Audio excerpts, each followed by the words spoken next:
नमस्कार दोस्तों। जब हम अपने भीतर की ओर झांकते हैं तो सामने एक रहस्यमय संसार खुलता है। वो संसार है मन, बुद्धि और चेतना का। इस मार्ग पर हमें 3 दिव्य मार्गदर्शक मिलते हैं: विवेक चूड़ामणि, आत्मबोध और तत्वबोध। विवेक चूड़ामणि हमें सिखाता है कि कैसे सत्य और मिथ्या में अंतर करना है। ये ज्ञान का दीपक है जो भ्रम के अंधकार को दूर करता है। आत्मबोध हमारे भीतर की चेतना को जागृत करता है। ये बताता है कि हम केवल शरीर और विचार नहीं, बल्कि शाश्वत आत्मा है। जब हम आत्मबोध के श्लोकों पर ध्यान लगाते हैं तो जीवन के छोटे और बड़े भ्रम धीरे धीरे मिटने लगते हैं। और तत्वबोध हमें जीवन और ब्रह्म के गूढ़ सिद्धांतों को समझने की शक्ति देता है। ये बताता है कि सत्य, ज्ञान और आनंद केवल अध्ययन से नहीं, बल्कि अनुभव और साधना से ही प्राप्त होता है। इस ऑडियो यात्रा में हम देखेंगे कि कैसे ये तीनों ग्रंथ विवेक चूड़ामणि, आत्मबोध और तत्वबोध हमें मन को शुद्ध करने, आत्मा को पहचानने और जीवन को समझने में मदद करते हैं। तैयार हो जाइए अपने अंदर की शांति और चेतना से मिलने के लिए। दोस्तों, क्या आपने कभी सोचा कि हजारों वर्ष पहले आदि शंकराचार्य ने एक ऐसा दीप जलाया जो बाहर की दुनिया को नहीं, बल्कि भीतर के अंधकार को प्रकाशित करता है? उस दीप का नाम है विवेक चूड़ामणि। आदि शंकराचार्य ने इस रचना के माध्यम से ये स्पष्ट किया कि मनुष्य का सबसे बड़ा भ्रम यही है कि वो स्वयं को शरीर, मन और संसार से जोड़कर देखता है। आत्मबोध की यात्रा वहीं से शुरू होती है जहां ये प्रश्न जन्म लेता है, क्या मैं वास्तव में वही हूं जो दिखाई देता हूं? विवेक चूड़ामणि हमें सिखाती है कि आत्मा न जन्म लेती है न मरती है। वो सदा साक्षी रूप में विद्यमान रहती है, जबकि शरीर और मन केवल अस्थायी साधन है। शंकराचार्य कहते हैं कि आत्मबोध का पहला द्वार विवेक है, यानी नित्य और अनित्य के बीच स्पष्ट भेद। जो बदलता है, नष्ट होता है, वही अनित्य है, और जो सदा एक सा रहता है वही नित्य है। जब साधक ये समझने लगता है कि धन, संबंध, पद और यहां तक कि शरीर भी परिवर्तनशील है, तब उसके भीतर स्थायी सत्य को जानने की तीव्र जिज्ञासा जागती है। यही जिज्ञासा आत्मबोध की अग्नि को प्रज्वलित करती है। विवेक चूड़ामणि ये भी बताती है कि केवल शास्त्र पढ़ लेना या ज्ञान की बातें कर लेना आत्मबोध नहीं है। जब तक मन विषयों में उलझा रहेगा, तब तक सत्य केवल शब्दों में ही रहेगा। आत्मबोध तब घटित होता है जब साधक वैराग्य के साथ संसार को देखता है, न भागकर, न आसक्ति में डूबकर, बल्कि साक्षी भाव से। ये वैराग्य त्याग नहीं, बल्कि भ्रम से मुक्त दृष्टि है। आत्मबोध की इस यात्रा में गुरु की भूमिका अत्यंत महत्वपूर्ण बताई गई है। विवेक चूड़ामणि स्पष्ट करती है कि जैसे अंधकार में दीपक आवश्यक है, वैसे ही अज्ञान में गुरु का मार्गदर्शन आवश्यक है। गुरु बाहरी नहीं, बल्कि वो चेतना है जो भीतर सुसुप्त आत्मज्ञान को जागृत कर देती है। जब गुरु का उपदेश साधक के अंतःकरण में उतरता है, तब वो स्वयं को शरीर से अलग अनुभव करने लगता है। शंकराचार्य ये भी कहते हैं कि आत्मा को जाना नहीं जाता, बल्कि पहचाना जाता है। आत्मा कोई नई वस्तु नहीं है जिसे प्राप्त करना हो, वो तो पहले से ही उपस्थित है। समस्या केवल इतनी है कि मन उसे ढक लेता है। जब मन शांत होता है, विचार थमते हैं और अहंकार ढीला पड़ता है, तभी आत्मबोध का अनुभव स्वतः प्रकट होता है। उस क्षण साधक को यह अनुभूति होती है कि वो न करता है न भोगता, बल्कि शुद्ध चैतन्य है। विवेक चूड़ामणि के अनुसार आत्मबोध का फल भय मुक्ति है। जो स्वयं को आत्मा जान लेता है, उसके लिए मृत्यु, हानि और परिवर्तन का भय समाप्त हो जाता है। वो संसार में रहते हुए भी उससे बंधा नहीं रहता। उसका जीवन बाहरी गतिविधियों में चलता है, लेकिन भीतर गहन शांति और स्थिरता बनी रहती है। यही आत्मबोध की पहचान है। ये ग्रंथ हमें ये याद दिलाता है कि मुक्ति कोई भविष्य की घटना नहीं, बल्कि वर्तमान की पहचान है। जिस क्षण साधक ये जान लेता है कि मैं शरीर नहीं, मैं मन नहीं, मैं वही शुद्ध चेतना हूं, उसी क्षण विवेक चूड़ामणि का उद्देश्य पूर्ण हो जाता है। जब विवेक जागृत हो जाता है और साधक ये समझने लगता है कि नश्वर और शाश्वत के बीच भेद ही आत्मबोध का आधार है, तब विवेक चूड़ामणि उसे अगले चरण की ओर ले जाती है। शंकराचार्य कहते हैं कि केवल बौद्धिक समझ पर्याप्त नहीं, आत्मबोध के लिए अंतःकरण की परिपक्वता आवश्यक है। इसी परिपक्वता को वे साधन चतुष्टय कहते हैं। 4 ऐसी आंतरिक योग्यताएं जिनके बिना सत्य केवल विचार बना रहता है, अनुभव नहीं। इन साधनों में पहला है विवेक, जो अब केवल विचार नहीं, जीवन की दृष्टि बन जाता है। दूसरा है वैराग्य, जो संसार से घृणा नहीं बल्कि असत्य से स्वाभाविक दूरी है। जब साधक ये जान लेता है कि बाहरी वस्तुएं स्थायी सुख नहीं दे सकती, तब उसका मन स्वयं ही उनसे ढीला पड़ने लगता है। ये वैराग्य किसी प्रयास से नहीं बल्कि समझ से उत्पन्न होता है। तीसरा साधन है षट संपत्ति, मन की 6 शक्तियां जो साधक को भीतर की यात्रा के लिए सक्षम बनाती हैं। इनमें शम और दम मन और इंद्रियों की सहज शांति है, उपरति बाहरी उलझनों से स्वाभाविक विरक्ति है, तितिक्षा जीवन के द्वंद्वों को सहन करने की आंतरिक शक्ति है, श्रद्धा अंधविश्वास नहीं बल्कि सत्य के प्रति गहरा विश्वास है, और समाधान वो स्थिरता है जिसमें मन बार बार बाहर नहीं भटकता। ये गुण साधक में धीरे धीरे विकसित होते हैं, जैसे ध्यान की आग में मन तप कर शुद्ध होता है। चौथा और अंतिम साधन है मुमुक्षुत्व, मुक्ति की तीव्र आकांक्षा। विवेक चूड़ामणि स्पष्ट करती है कि आत्मबोध तभी संभव है जब साधक के भीतर ये प्यास जल की तरह प्रबल हो। ये इच्छा किसी स्वर्ग की नहीं बल्कि अज्ञान से मुक्ति की होती है। जब ये आकांक्षा जागती है तब साधक आधे अधूरे समाधानों से संतुष्ट नहीं होता। शंकराचार्य इसके बाद आत्मा और अनात्मा के भेद को और गहराई से स्पष्ट करते हैं। वे कहते हैं कि शरीर, प्राण, मन, बुद्धि और अहंकार ये सभी देखे जा सकते हैं, इसलिए ये भ्रष्टा नहीं हो सकते। जो सबको देख रहा है, जो जागृत, स्वप्न और सुषुप्ति तीनों अवस्थाओं में साक्षी बना रहता है, वही आत्मा है। आत्मबोध का क्षण तब आता है जब साधक ये अनुभव करता है कि मैं वो हूं जो सब अवस्थाओं में एक सा रहता है। इस अवस्था में ज्ञान कोई विचार नहीं रहता बल्कि प्रत्यक्ष अनुभूति बन जाता है। साधक जानता है कि बंधन वास्तविक नहीं बल्कि कल्पना मात्र है। जैसे रस्सी को सांप समझने का भ्रम मिटते ही भय समाप्त हो जाता है, वैसे ही आत्मज्ञान के प्रकट होते ही संसार का बंधन ढीला पड़ जाता है। संसार वहीं रहता है लेकिन उसका प्रभाव समाप्त हो जाता है। विवेक चूड़ामणि इस सत्य की ओर संकेत करती है कि आत्मबोध कोई चमत्कार नहीं बल्कि स्वाभाविक जागरण है। ये जागरण शोर में नहीं, मौन में घटित होता है।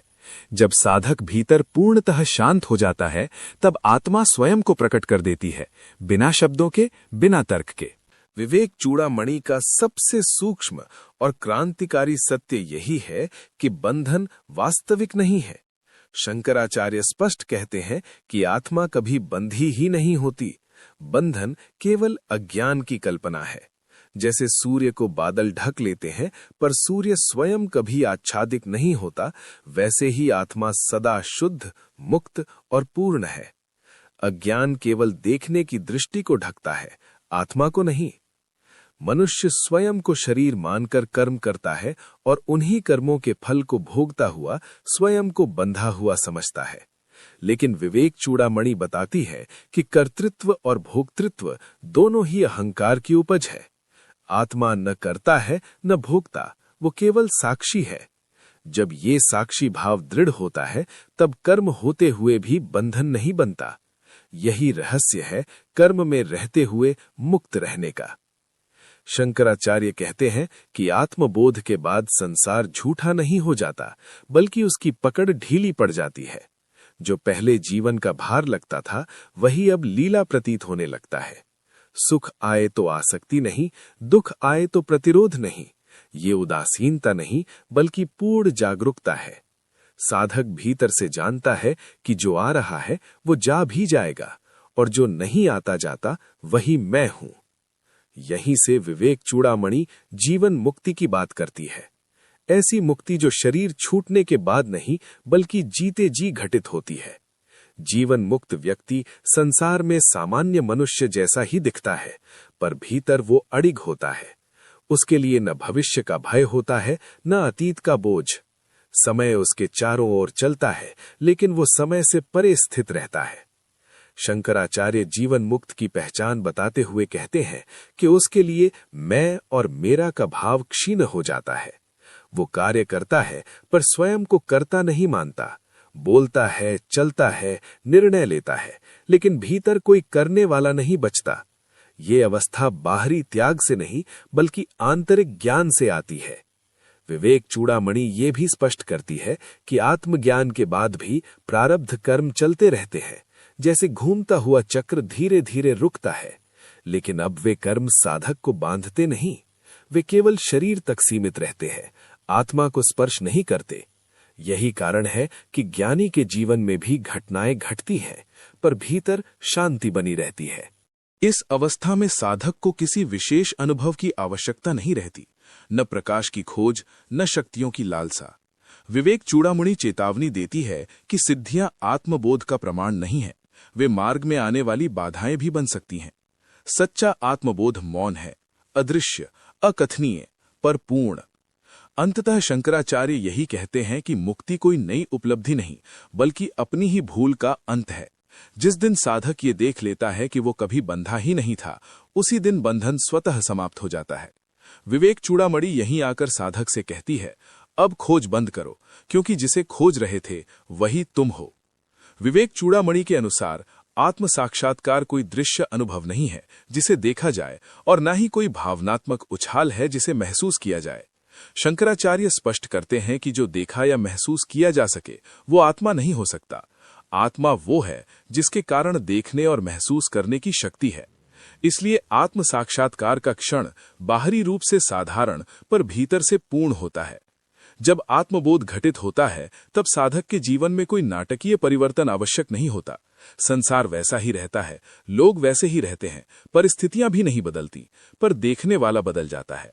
पहले जो मन स्वयं को केंद्र मानकर संसार को देखता था, अब वही मन साक्षी बन जाता है। ये परिवर्तन धीरे धीरे नहीं बल्कि एक स्पष्ट पहचान के रूप में घटित होता है। शंकराचार्य कहते हैं कि आत्म साक्षात्कार का पहला संकेत है भीतरी निश्चलता। मन विचार करता है पर साधक उनसे जुड़ता नहीं। भाव आते जाते हैं पर वे पहचान नहीं बनते। सुख और दुख दोनों अब समान दूरी पर खड़े दिखाई देते हैं। ये समत्व अभ्यास से नहीं बल्कि सत्य की पहचान से उत्पन्न होता है। दूसरा संकेत है अहंकार का क्षय। मैं जान गया हूं का भाव भी धीरे धीरे गलने लगता है। ज्ञानी स्वयं को ज्ञानी नहीं मानता, उसके लिए जानने वाला भी एक विचार मात्र रह जाता है। विवेक चूड़ामणि कहती है कि जहां मैं सूक्ष्म रूप में भी उपस्थित है, वहां अभी अज्ञान का अंश शेष है। पूर्ण आत्मबोध में केवल होना शेष रहता है। तीसरा संकेत है स्वाभाविक करुणा। ज्ञानी करुणावान इसलिए नहीं होता कि वो नैतिक नियम निभा रहा है, बल्कि इसलिए कि उसके लिए दूसरा और स्वयं के बीच की दूरी मिट चुकी होती है। वो किसी को सुधारने नहीं चलता, नहीं उपदेश देने की आवश्यकता अनुभव करता है। उसकी उपस्थिति ही शांति बन जाती है। विवेक चूड़ामणि ये भी स्पष्ट करती है कि आत्म साक्षात्कार के बाद साधक को किसी मार्ग, ग्रंथ या अभ्यास से विरोध नहीं रहता। वह सबको उनकी जगह सही देखता है। भक्ति, कर्म और ज्ञान तीनों एक ही सत्य के विभिन्न द्वार प्रतीत होते हैं। अब उसे किसी एक को पकड़ने की आवश्यकता नहीं रहती। शंकराचार्य अंत में साधक को सावधान करते हैं कि आत्मज्ञान को स्मृति में बदलने का प्रयास न किया जाए। आत्मा कोई अनुभव नहीं जिसे याद रखा जाए। जब साधक मैंने अनुभव किया कहने लगता है, तब वह फिर मन में लौट आता है। इसलिए विवेक चूड़ामणि आत्मबोध को मौन में स्थित रहने की शिक्षा देती है। अंततः यह ग्रंथ साधक से यही कहता है कि अब खोज समाप्त करो। जो खोजा जा रहा था वही खोजा जाने वाला था। जब ये भ्रम टूटता है तब न साधक बचता है न साधना, केवल शुद्ध चैतन्य शेष रहता है, जो न बोलता है न समझाता है, केवल है। विवेक चूड़ामणि हमें किसी निष्कर्ष तक नहीं बल्कि मौन की दहलीज तक लाकर छोड़ देती है। ये ग्रंथ उत्तर नहीं देता बल्कि प्रश्न को ही जला देता है। जब प्रश्न समाप्त होता है तभी सत्य प्रकट होता है। आदि शंकराचार्य हमें ये याद दिलाते हैं कि आत्मबोध कोई दूर की मंजिल नहीं बल्कि वही भूमि है जिस पर हम सदा खड़े थे। हम खोजते रहे क्योंकि हमने स्वयं को भूल रखा था। यदि इस यात्रा में कहीं आपको शांति की झलक मिली हो, कहीं भीतर मौन का स्पर्श हुआ हो, तो समझिए विवेक चूड़ामणि ने अपना कार्य कर दिया। अब न किसी सिद्धि की आवश्यकता है, न किसी अनुभव की खोज। जो देख रहा है वही सत्य है, जो सुन रहा है वही ब्रह्म है। यहीं रुकिए, यहीं ठहरिए। क्योंकि जिसे आप खोज रहे थे वो अब भी यही है, आप स्वयं। क्या आपने कभी सोचा है, आत्मबोध आखिर है क्या? क्या ये कोई रहस्यमयी अनुभव है, कोई आध्यात्मिक शक्ति या खुद को पहचान लेने की अंतिम जागृति? आज हम इसी प्रश्न का उत्तर जानेंगे आदि शंकराचार्य की दृष्टि से, उस ज्ञान के साथ जो कहता है जिसे तुम बाहर खोज रहे हो वो पहले से तुम्हारे भीतर उपस्थित है। आइए एक ऐसी यात्रा शुरू करें जहां जानना ही जागना है और जागना ही आत्मबोध। आत्मबोध केवल एक ग्रंथ नहीं बल्कि स्वयं की ओर लौटने का आमंत्रण है। आदि शंकराचार्य द्वारा रचित ये ज्ञान दीप हमें बार बार याद दिलाता है कि मनुष्य का असली संकट बाहरी संसार नहीं बल्कि अविद्या है, वो भूल जिसमें हम शरीर, मन और नाम को ही मैं मान लेते हैं। आत्मबोध कहता है, जैसे अंधेरे कमरे में दीपक जलते ही भ्रम मिट जाता है, वैसे ही ज्ञान का प्रकाश उठते ही जीव समझता है, अहम न देहा न मनः किंतु शुद्ध चैतन्य। यही वो क्षण है जब साधक पहली बार अनुभव करता है कि वो बदलते विचारों का पात्र नहीं बल्कि साक्षी है। संसार चलता रहता है पर भीतर एक मौन साक्षी अचल रहता है, यही आत्मा है। ग्रंथ समझाता है कि आत्मा को पाने के लिए कहीं जाने की जरूरत नहीं, क्योंकि यत् सत्यम तद नित्यम, जो सत्य है वो सदा उपस्थित है। समस्या दूरी की नहीं, पहचान की है। जैसे सूर्य बादलों से ढक सकता है पर नष्ट नहीं होता, वैसे ही आत्मा अज्ञान से छिप जाती है, मिटती नहीं। जब साधक विवेक यानी विवेकः और वैराग्यम यानी वैराग्यम को अपनाता है, तब धीरे धीरे मन शांत होने लगता है। इस शांति में एक सूक्ष्म अनुभव जन्म लेता है, मैं देखने वाला हूं, देखा जाने वाला नहीं। यही आत्मबोध की पहली झलक है और यही झलक जीवन की दिशा बदल देती है, क्योंकि अब खोज बाहर नहीं भीतर मुड़ जाती है। लेकिन आत्मबोध यहीं रुकता नहीं, वो चेतावनी भी देता है। केवल शब्दों का ज्ञान मुक्ति नहीं देता। श्रवण, मनन और निदिध्यासन, इन 3 चरणों से गुजरकर ही ज्ञान जीवित अनुभव बनता है। जब तक सत्य केवल सुना हुआ है, वो उधार का प्रकाश है। जब सत्य भीतर जल उठता है, तब साधक समझता है, ब्रह्म सत्यम जगन मिथ्या, कोई विचार नहीं बल्कि प्रत्यक्ष अनुभूति है। और यहीं से यात्रा गहरी होने लगती है, क्योंकि अगला प्रश्न उठता है, यदि आत्मा सदैव मुक्त है तो बंधन का अनुभव होता क्यों है? यही रहस्य आत्मबोध के अगले भाग में खुलता है। आत्मबोध इस प्रश्न को बहुत सूक्ष्म ढंग से खोलता है। बंधन वास्तविक नहीं बल्कि अध्यास है, यानी गलत आरोप। जैसे रस्सी को अंधेरे में सांप समझ लिया जाए तो भय सच लगता है, पर सांप सच नहीं होता। इसी तरह आत्मा पर शरीर और मन का आरोप हो गया है। हम कहते हैं, मैं दुखी हूं, मैं बूढ़ा हो रहा हूं, जबकि दुख और उम्र शरीर के गुण हैं, साक्षी के नहीं। ग्रंथ बार बार संकेत देता है, आत्मा न जन्मति न म्रियते, वो न जन्म लेता है न मरता है। बंधन केवल मान्यता का है, वास्तविकता का नहीं।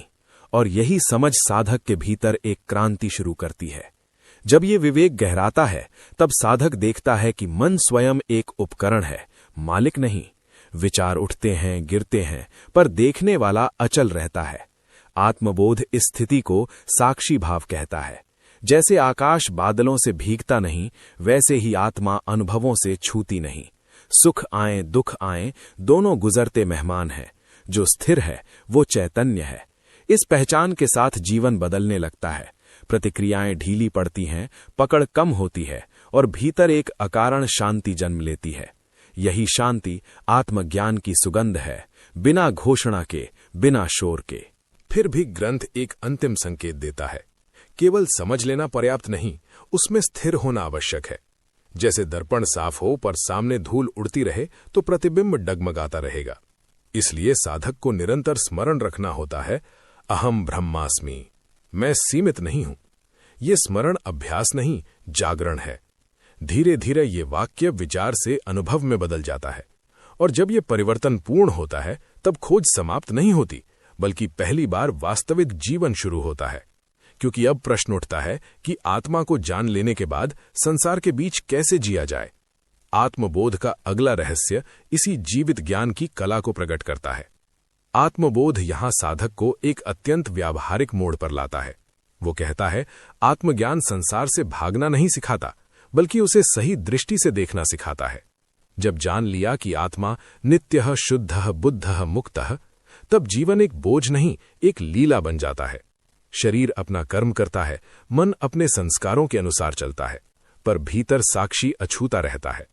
यही स्थिति जीवन मुक्ति कहलाती है, जीते जी मुक्त होना।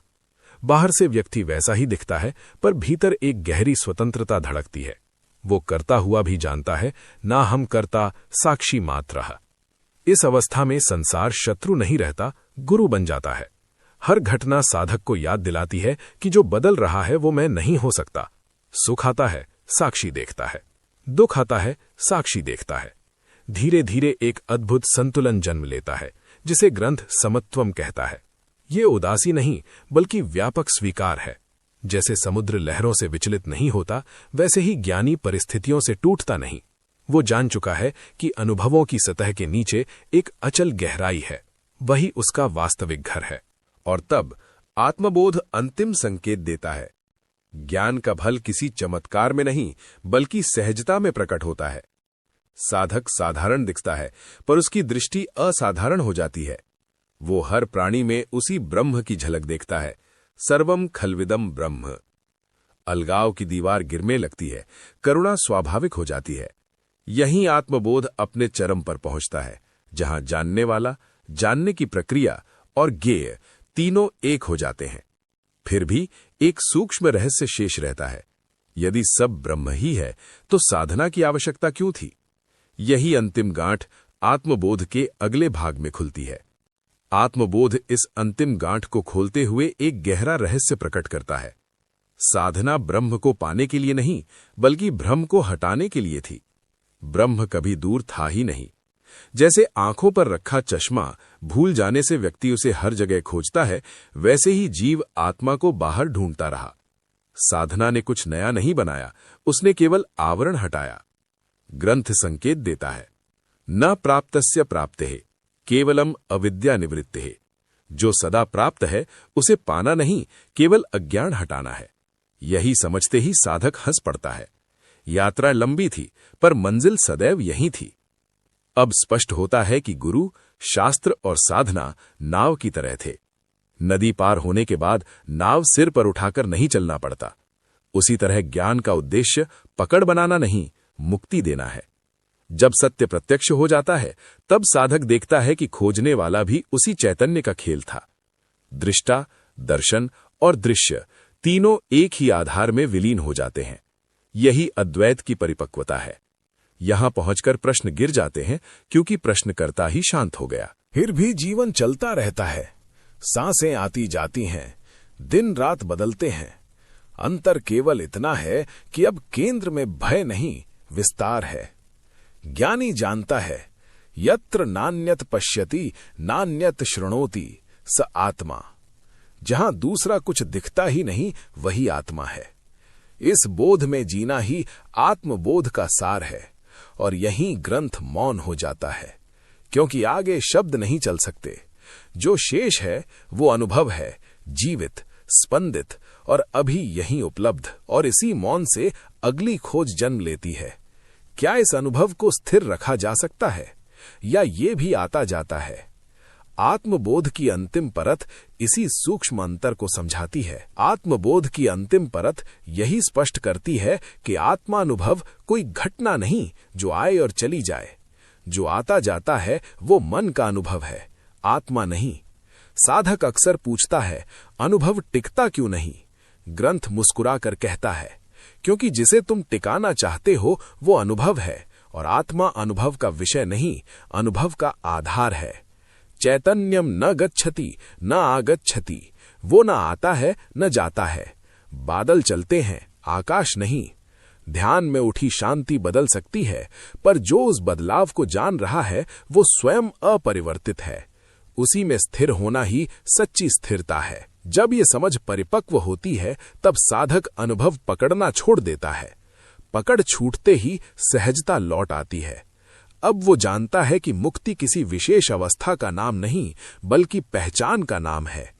चलते हुए, बोलते हुए, काम करते हुए भी भीतर वही मौन आधार उपस्थित है, यही सहज समाधि है, जहां ध्यान जीवन से अलग नहीं रहता, जीवन ही ध्यान बन जाता है। आत्मबोध यही अपना अंतिम संकेत देता है। जिसे तुम खोज रहे थे, उसी से तुम खोज रहे थे। खोज और खोजने वाला एक ही ज्योति के रूप है। और तब एक अद्भुत साधारणता जन्म लेती है। ज्ञानी विशेष दिखने की कोशिश नहीं करता, क्योंकि उसे कुछ सिद्ध नहीं करना। वो जान चुका है, पूर्णमदः पूर्णमिदम्, जो है पहले से पूर्ण है। इस पूर्णता में न कमी है, न उपलब्धि की बेचैनी, केवल होना शेष है।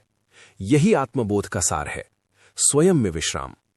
तो आत्मबोध हमें किसी नई पहचान नहीं देता, वो हमारी झूठी पहचानों को शांत करता है। जब परतें गिरती हैं, तब जो बचता है वही तुम हो, शांत, जागृत, असीम। यदि ये वचन भीतर कहीं हल्का सा कंपन पैदा करे, तो समझो यात्रा शुरू हो चुकी है। इसे विचार मत बनाओ, इसे देखो, जियो और बार बार स्मरण करो, अहम चैतन्य स्वरूपः। यहीं से वास्तविक साधना नहीं, वास्तविक जीवन आरंभ होता है। क्या आपने तत्वबोध शब्द सुना है? ये केवल एक ग्रंथ नहीं, बल्कि आत्मचेतना की ओर ले जाने वाला एक प्रवेश द्वार है। ये हमें धीरे धीरे, सरल किंतु गूढ़ शब्दों में समझाता है कि आत्मा क्या है, अनात्मा क्या है और उनके बीच का भेद कैसे जाना जाए। तत्वबोध का अर्थ ही है तत्व का बोध, अर्थात सत्य की प्रत्यक्ष अनुभूति। ये हमें सिखाता है कि जो दृश्य है वो परिवर्तनशील है। देह, इंद्रियां, प्राण, मन, बुद्धि, ये सब अनात्म तत्व है, परंतु जो इन सब का साक्षी है, जो नित्य है, शुद्ध है, बुद्ध है, मुक्त है, वही है आत्मा। इस ज्ञान को पाने के लिए तत्वबोध पहले साधक की पात्रता बताता है: विवेक, वैराग्य, षट संपत्ति और मुमुक्षुत्व। विवेक, नित्य और अनित्य का भेद जानना। वैराग्य, क्षणभंगुर वस्तुओं से आसक्ति का क्षय। षट संपत्ति, शम, दम, उपरति, तितिक्षा, श्रद्धा, समाधान। और अंत में मुमुक्षुत्व, मोक्ष की तीव्र आकांक्षा। जब साधक इन गुणों से युक्त होता है, तब गुरु उसे तत्व का उपदेश देता है। तत्वमसि, तू वही है, यानी जिस परम सत्य को तुम बाहर खोज रहे हो, वो तुम्हारे ही भीतर प्रकाशित है।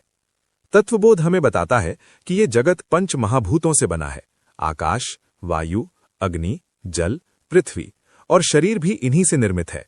परंतु आत्मा इनसे परे है। वो न जन्म लेती है, न मरती है, न वो करता है, न भोगता। वो केवल साक्षी चैतन्य है। जब ये समझ केवल बौद्धिक नहीं, बल्कि अनुभव बन जाती है, तभी प्रारंभ होता है वास्तविक आत्मबोध। और यही है आत्मज्ञान की पहली सीढ़ी: स्वयं को दृश्य से अलग कर दृष्टा के रूप में पहचानना। अब प्रश्न उठता है, यदि आत्मा सदा शुद्ध और मुक्त है, तो फिर बंधन का अनुभव क्यों होता है? अज्ञान कैसे उत्पन्न होता है और उसे नष्ट करने का वास्तविक उपाय क्या है? फिर भी मनुष्य स्वयं को बंधा हुआ क्यों अनुभव करता है? यहीं प्रकट होता है वो सूक्ष्म कारण, अविद्या। अविद्या क्या है? ये कोई बाहरी शक्ति नहीं, बल्कि आत्मा के वास्तविक स्वरूप को न पहचान पाने की भूल है। जब साक्षी चैतन्य स्वयं को शरीर, मन और बुद्धि के साथ अभिन्न मान लेता है, तब उत्पन्न होता है अहंकार, अहम कर्ता, अहम भोक्ता। तत्वबोध में समझाया गया है कि ये भ्रांति ठीक वैसी ही है जैसे अंधेरे में रस्सी को सर्प समझ लेना।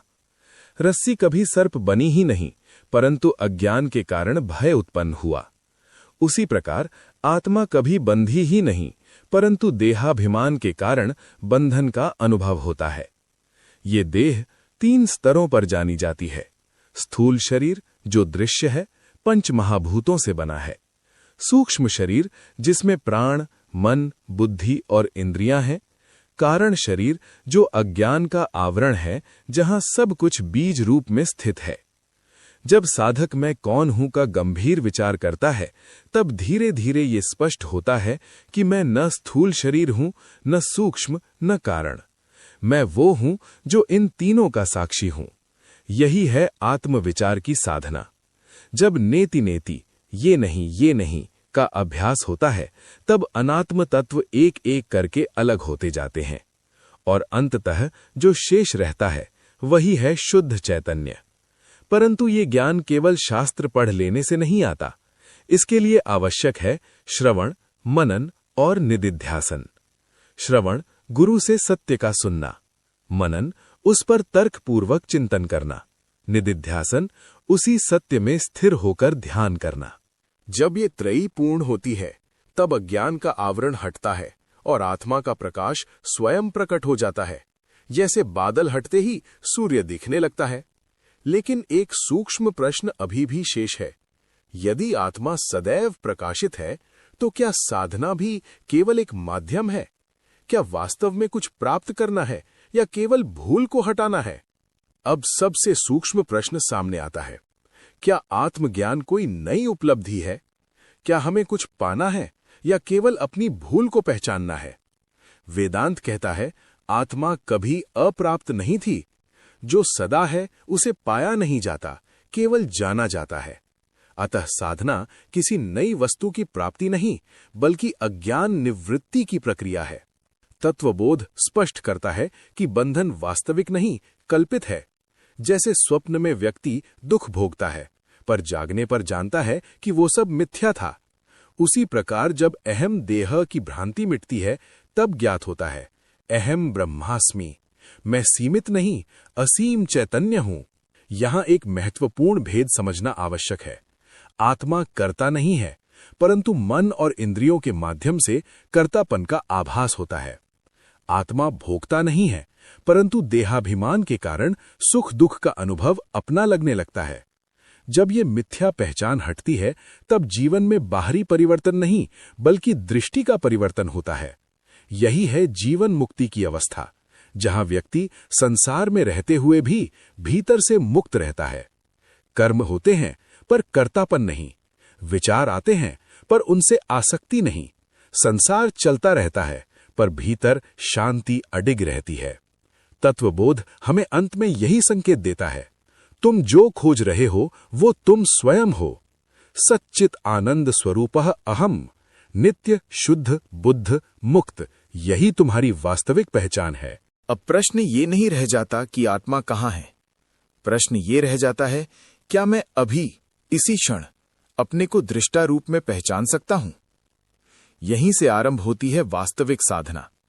क्षण क्षण जागरूक रहना, विचारों को आते जाते देखना और भीतर के मौन में स्थित होना। अगले भाग में हम समझेंगे दैनिक जीवन में इस आत्मबोध को स्थिर कैसे रखें, कैसे संसार के मध्य रहते हुए भी चैतन्य में स्थित रहा जाए। अब प्रश्न साधना से भी अधिक व्यावहारिक हो जाता है।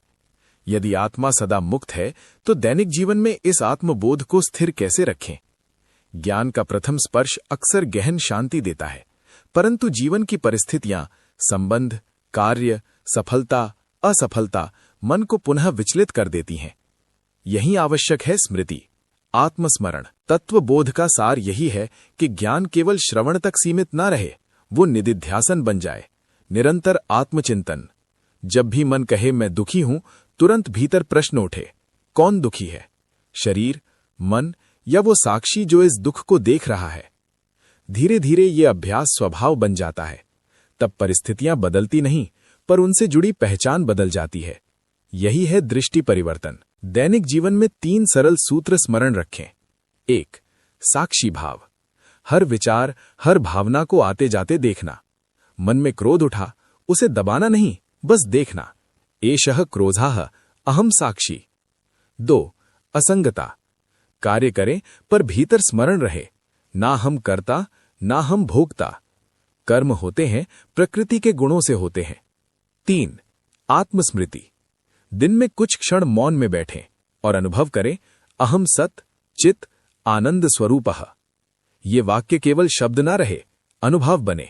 जब ये अभ्यास गहराता है तब जीवन स्वयं साधना बन जाता है। चलना ध्यान है, बोलना ध्यान है, कर्म भी ध्यान है। बाहर गतिविधि है, भीतर मौन है। और तब समझ में आता है, मोक्ष भविष्य की घटना नहीं, ये वर्तमान की जागरूकता है। अब एक अंतिम और अत्यंत सूक्ष्म प्रश्न शेष है, क्या आत्मज्ञान के बाद भी प्रारब्ध कर्म चलते हैं? क्या ज्ञानी को भी सुख दुख का अनुभव होता है? अब वो सूक्ष्म प्रश्न, क्या आत्मज्ञान के बाद भी प्रारब्ध कर्म रहते हैं?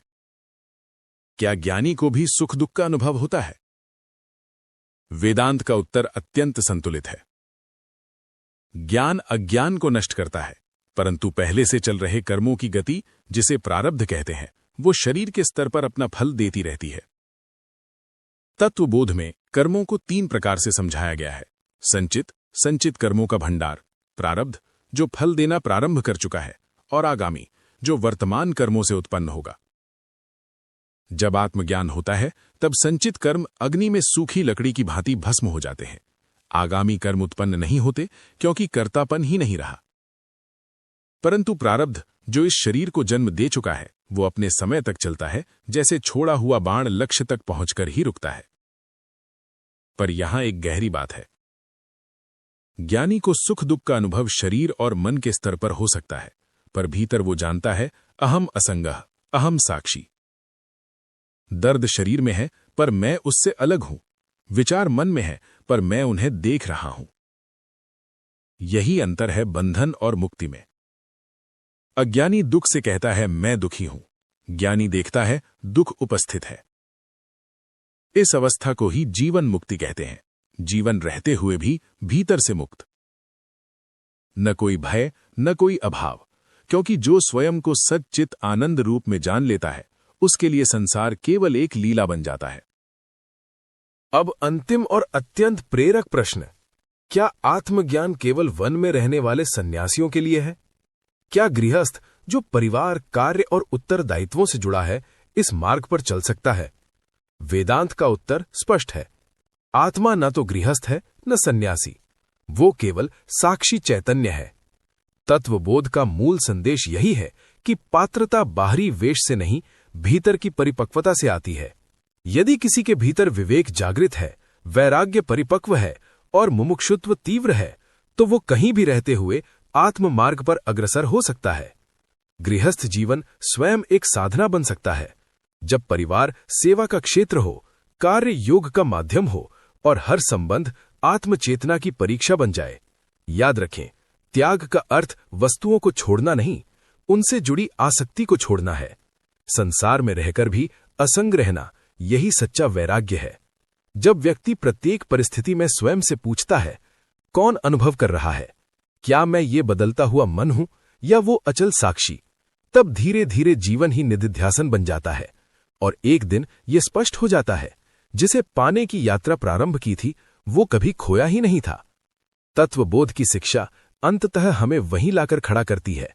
नित्य शुद्ध बुद्ध मुक्त स्वरूपों हम। ना मुझे कुछ जोड़ना है न घटाना, केवल जागना है। यदि ये विमर्श आपके हृदय को स्पर्श करे तो इसे आगे बढ़ाइए, साझा कीजिए, ताकि और भी जिज्ञासु आत्माएं इस प्रकाश से जुड़ सकें। अगले भाग में हम फिर मिलेंगे किसी नए आध्यात्मिक रहस्य के साथ। तब तक जागरूक रहिए, साक्षी बनिए और भीतर के मौन में स्थित रहिए। धन्यवाद।